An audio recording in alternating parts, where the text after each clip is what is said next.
In this video, I will explain you how you can move single column as well as multiple columns in Google Sheet. So what you have to do is that you have to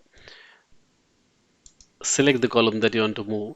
So let us say I want to move this column which contains these phone numbers at the end, right after the salary. So just go to this column header and then you can see this hand icon. Once you see the hand icon, you have to just drag that using the left mouse button and then drop it right after the column where you want to see that. So after salary, I want to see the phone column. So you can see now the phone column has been moved here. So I'm just gonna control Z to get this into the original position. So moving the single column is very simple.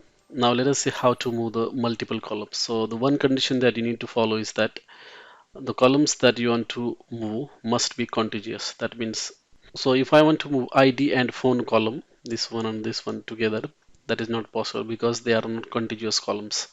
But I can definitely move this phone and city column together. Let us say I want to put it after salary. So to do that, you have to press Shift key and then select these columns.